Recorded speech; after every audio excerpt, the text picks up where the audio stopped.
Up until recently, I sincerely thought that I was a massive fan of Test Drive Unlimited. After all, it was the racer that originally introduced me to my passion for gaming, and I still enjoy playing it to this day. However, I was recently cured of these delusions and now realize that I actually hate Test Drive Unlimited, and I want its new sequel, Solar Crown, to die and burn in hell for all eternity.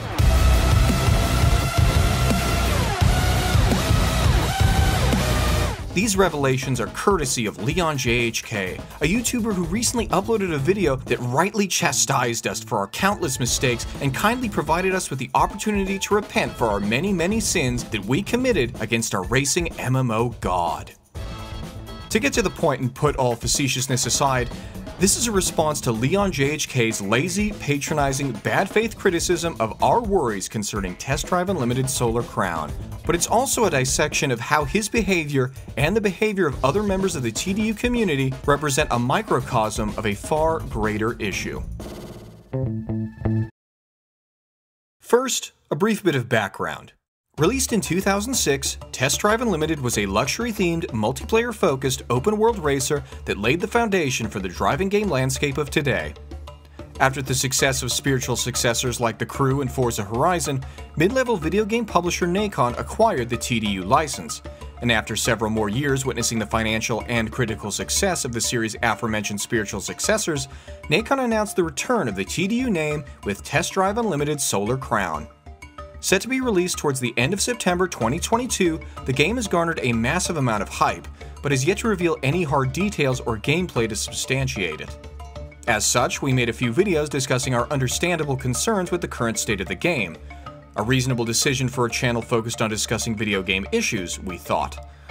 Not only did we receive a surprising amount of backlash for these videos, but to our surprise, YouTuber Leon JHK decided that the most balanced and level-headed response to mild criticism of a game he hasn't played or even seen yet was to put an angry rant over the Mio Honda opening and upload it to YouTube.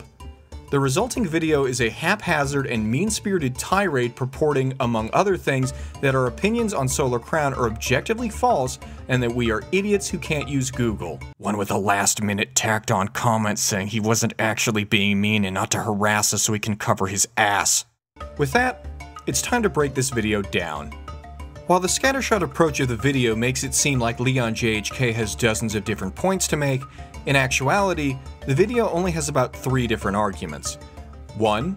Dankswank falsely equated other games and studios to Solar Crown and KT Racing respectively. 2. Dankswank got their information wrong and therefore all of their arguments can be dismissed. And 3.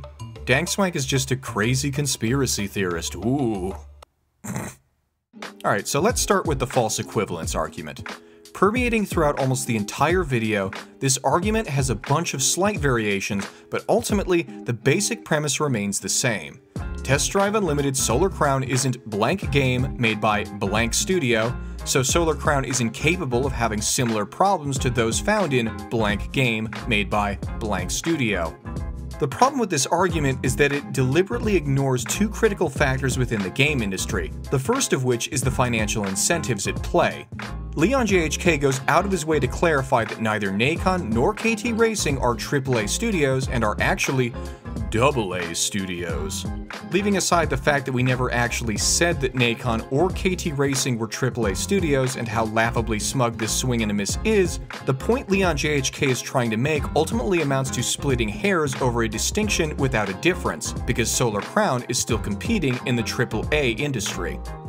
Forza Horizon, Need for Speed, The Crew, all of these competitors come from AAA franchises that have engaged in and normalized pre-order culture, excessive monetization, and deliberate pressure, if not an outright requirement, for a constant internet connection to play.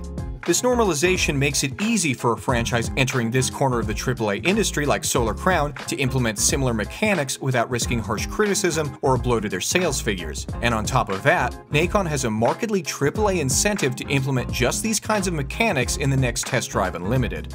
Leon JHK may flippantly dismiss comparisons to games from other genres as nonsense, but to do so is to be ignorant of the capitalist financial relationships that Nacon shares with these AAA publishers and the games they sell. Developers might care about making a good game, but they're at the beck and call of producers, publishers, executives, and shareholders who have a very specific top priority. Assassin's Creed, FIFA, Call of Duty, these are all franchises from completely different genres made and published by completely different companies. And yet, despite these differences, all of them have and continue to implement post-purchase monetization mechanics like loot boxes, microtransactions, and battle passes that are deliberately designed to pressure players into spending money on a game that they have already bought. This is because, despite being from different genres and companies, they all share the same financial model. Ubisoft, Electronic Arts, and Activision are all publicly traded companies whose central goal is to constantly increase profit margins for the benefit of their shareholders. And in order to maintain that kind of financial growth, publishers opt for additional monetization through predatory gambling mechanics like loot boxes and microtransactions in their games. So what we're seeing is actually a very consistent pattern. Business decisions that are bad for consumers and games and the overall health of the entire marketplace, but which work out just fine for the bottom line of the people running the company making the decisions in question. With this in mind, genre is completely irrelevant because the decision to include post-launch monetization is shaped by the drive to continue increasing profits, a factor that exists independently of a game's genre. Considering that they are a publicly traded company whose decisions are made with the primary goal of enriching shareholders, Nacon is functionally no different from Activision, EA, or any other AAA publisher. The only difference is that they haven't implemented monetized gambling mechanics in their games yet. And on that note, it's time to move on to the second problem with Leon JHK's first argument. An extension of the prior Nacon isn't blank company point, Leon JHK implies that because Nacon has not put microtransactions or loot boxes into their prior games, that they definitely won't put them in Solar Crown, an assertion that is easily debunked by simply looking at industry trends. The long and the short of it is this. Every video game company that is notorious today for making games that launch broken, force players to maintain a constant internet connection, or have predatory monetization started out as a video game company that had never done that and never would. This isn't the mobile market. They'll never put microtransactions in full-priced games. Until they did. The idea of charging $1 per loot box in a game that already costs $40 to $60 for just the chance of getting something cool for a character you like is pretty weak. Bethesda isn't EA. They never put microtransactions, much less pay-to-win mechanics, into a Fallout game. Until they did. So people want utility items, that's i.e. gameplay affecting stuff, so we're going to charge for them because our data tells us that people spend more money on that stuff. What a shocker that if people have the option to pay to get better stuff, they're going to. If people can cheat, they will cheat. There's no way they would put loot boxes into Forza Motorsport. Until they did. What really starts to impact the whole experience is how Microsoft and Turn 10 have needlessly and thoughtlessly introduced loot boxes. Your options for boosting your earnings are limited to AI difficulty, race duration, or loot boxes. If you ever wanted a clear example of pay to win, Forza offers it up on a silver platter. CD Projekt Red's games have never been broken or full of microtransactions, so neither will Cyberpunk. Until it did. When you say you don't want microtransactions in your games because you'll leave greed to others, then announce you'll be releasing a game with microtransactions, I'm not sure how anyone can believe CDPR's bollocks. Not that anybody should trust the company ever again after this week, after so much proven lying, so much corporate weaseling, so much AAA publishing. Nacon will never publish a KT racing game with microtransactions. Until they do. And as a result of the factors listed above, it is uncomfortably plausible that Test Drive Unlimited Solar Crown will be the game that brings about that until they did moment for Nacon.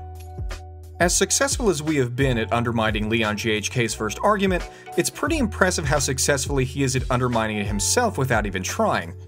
In an unprecedented act of hypocrisy and self-contradiction, Leon JHK, who we must remind you called us silly for comparing Solar Crown to a Ubisoft game, starts his video by comparing Solar Crown to a Ubisoft game. For you see, in Leon JHK's mind, comparing Test Drive Unlimited Solar Crown to a Ubisoft game is only ridiculous when we do it. Later, he compares the size of the crew, a Ubisoft game, to the size of Solar Crown, stating that Solar Crown's map is only half the size of that in the crew, a Ubisoft game, in an attempt to prove that KT will have no trouble getting the game done by launch day. ignoring the fact that by Leon JHK's own admission in prior videos that we don't actually know how big Solar Crown's map is going to be and therefore can't make definitive statements like this, Leon JHK is failing to acknowledge one critical factor that he was paradoxically able to remember when he could use it against us. They're not Ubisoft, silly. Ubisoft is a company that specializes in making large-scale open worlds and has almost 1,000 people working on each game at any given time, and even then, these games are not immune to bugs and glitches. KT Racing has less than 200 employees in total and almost zero experience with open world games, and they have just over a year to complete a highly detailed open world game capable of running on half a dozen different platforms. If you think that Test Drive Unlimited is going to be anything other than a glitchy, broken mess come September 2022, to use your own words against you,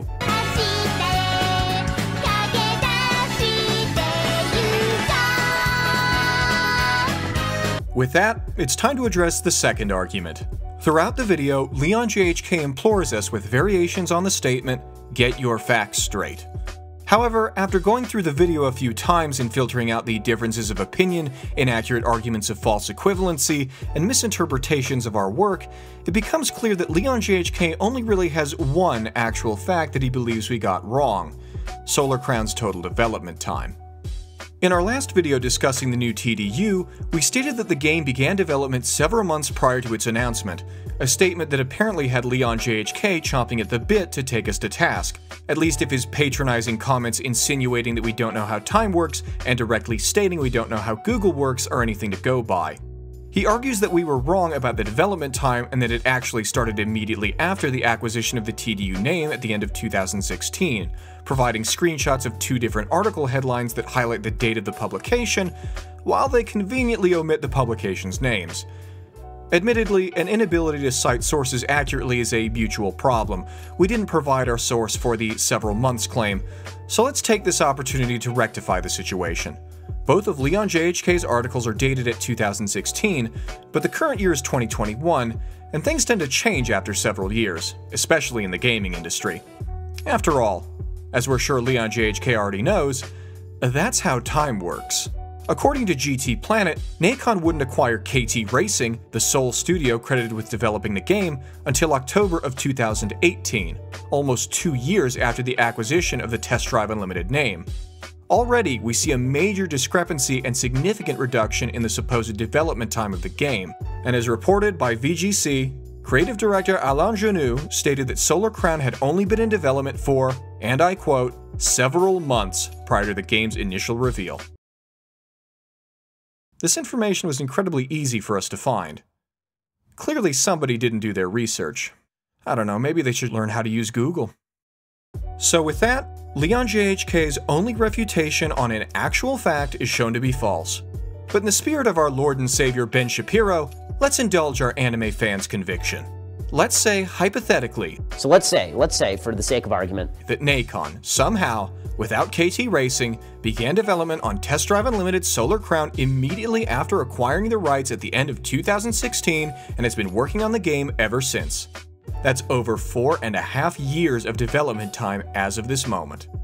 The game's release is just over a year from now. That means, in this hypothetical scenario, that Solar Crown is 80% of the way through its development, and we still haven't seen any gameplay at all. Hey Leon JHK, do you see why that might be a bit worrying? Incidentally, we didn't make that Cyberpunk 2077 comparison flippantly. Like Solar Crown, Cyberpunk was an ambitious open-world game made by a AA developer gunning for the AAA market, was advertised exclusively with pre-rendered trailers for years, and supposedly spent years in development before the company behind the game revealing that they lied and that the development time was far shorter than it had initially claimed. CEO Adam Kaczynski has gone on record saying Cyberpunk was surprisingly good on consoles, something he fucking knew wasn't true. That is CDPR being no better, in some ways worse, than the average so-called AAA publisher. It's demonstrated perfectly that no corporation is your friend. Especially not the ones that claim they are. The only noteworthy difference is that Solar Crown hasn't launched as a glitchy, broken mess yet. Finally, we can move on to his third argument. Unlike his prior claims, which at least have some modicum of logic behind them, Leon JHK's final argument boils down to a juvenile and fallacious ad hominem attack calling us idiots. Initially, we weren't going to waste our time trying to push back against such a laughably immature behavior, but that was before seeing the passive-aggressive zinger towards the end of the video. Nobody wants another flat earther. Let's provide some context. Flat Earth is a cultish, conspiratorial movement based upon the evangelical Christian assertion that the Earth is not round, but instead a flat plane. A giant planetarium, which means it was built by somebody. Someone bigger than us, someone better than us. The reason it is important to acknowledge the Christian foundation for the modern Flat Earth movement is because this knowledge is critical in understanding the motives and behavior of said movement. Flat Earth is a syncretic biblical belief that is both evangelical and apocalyptic. The world is flat, and they are hiding that fact from you because a flat Earth would be irrefutable proof that we live in a divine fishbowl, and thus, God is real. Unlike in science, where evidence is collected and conclusions are drawn from critical analysis of that evidence, Flat Earth begins with the conclusion that the Earth is flat and then works backwards by cherry-picking, manipulating, and often outright fabricating evidence to artificially prove their worldview to be correct. Start at point A, and then you do some kind of process of collecting evidence, of thinking, or whatever you want, and you end up at a conclusion, point B, that you believe is true, okay? Science is the error. That's all science is the error. Science is a process to get to conclusions. There's a other way to think, which is that you start at B, and you say, I have to find evidence that shows that this is true. By using contrived arguments and evidence while rejecting the legitimate data and conclusions of countless experts in the relevant scientific fields, Flat Earthers reassure themselves that they are right about the shape of the world and, by extension, the nature of reality itself. Because both Flat Earth and other conspiratorial movements like QAnon start with an assertion and work backwards creating evidence to justify that assertion, they see reality as malleable by the views of the populace. As a result, they stop seeing actual issues with the world as a problem and instead see people expressing valid concerns with those issues as the cause for them. A critical component of Flat Earth's worldview is the baked-in idea of opposition. The enemy, the them, isn't merely another group with different ideas of what's best for the world or a different set of motivations that may or may not intersect with the well-being of others. They are actively seeking harm. In their minds, anybody providing actual data and evidence to the contrary is a direct threat to their reality, one that they attempt to delegitimize through the use of conspiratorial arguments. With all that in mind, Leon JHK's passive-aggressive flat earther jab, while by far the weakest out of all of his points, is also the most accidentally revealing, because he and those who share his stance are far closer to flat Earth than we could ever hope to be. He cherry-picks what Times rhetorical arguments are valid based upon how well they support his worldview. He conveniently omits evidence that is problematic for his worldview, and he slanders those who provide valid reasoning and evidence that contradicts his predetermined conclusions because they threaten his worldview. The sad thing is that Leon JHK's spiteful behavior not only reflects a sad subset of the Test Drive Unlimited fanbase, but also a depressingly large portion of the video game community as a whole. This is the cultish nature of fanboys. In the same way that Flat Earth allows people to stick their heads in the sand with regards to global issues like climate change, the cult of fanboy culture, through their willful ignorance of industry trends and deliberate malice towards those who dare to lift the curtain, provides a reassuring and delusional outlook on video games that allows them to avoid some very inconvenient truths about the gaming industry. Worse still, this active and aggressive denial means that publishers see an uncritical fanbase that will happily accept day one patches, microtransactions, always online DRM, and all of the other anti-consumer practices that we all collectively hate. It becomes frighteningly clear that companies acting in their own best interest is almost inherently bad for everyone involved. As a result, by failing to engage in and actively pushing back against criticism while blindly hyping games with clear warning signs, fanboys shoot themselves in the foot and ensure that the very problems that they are trying to deny are far more likely to happen.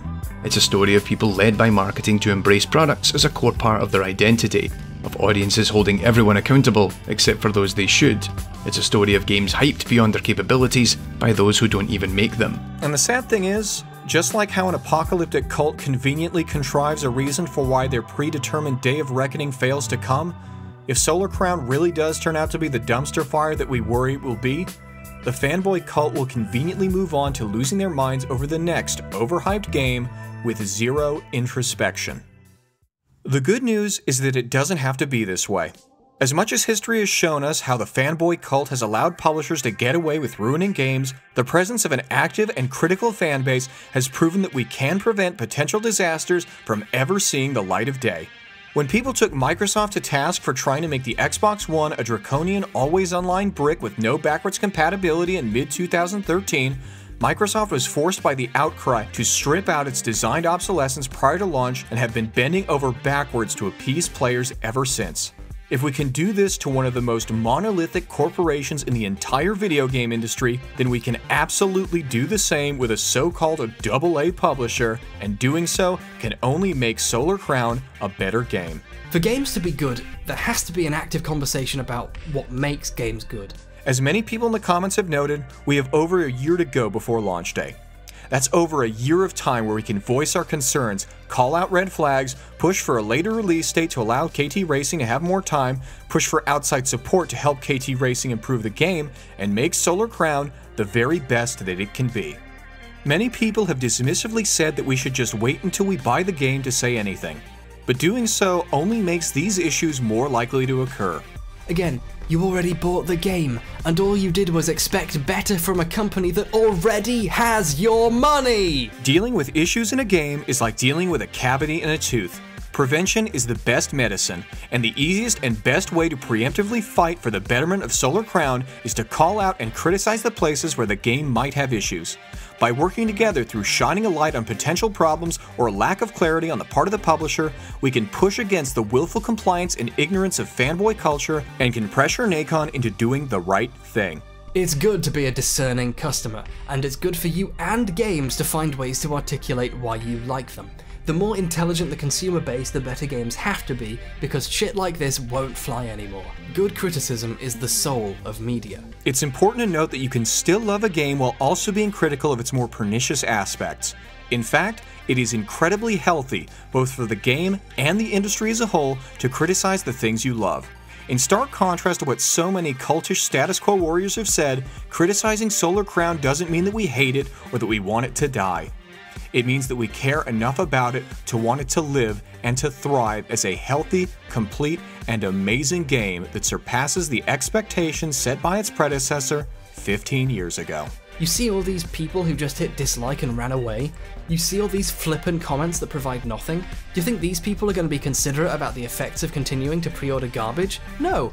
If more of us are less like this, because we think about this stuff and try and communicate about it with each other effectively, everything can and will get better. So there you go, Leon JHK. Hopefully now you understand why we were so upset, and more importantly, why it is so important to criticize that which you love in order to make it the best it can be. Best of luck, my guy.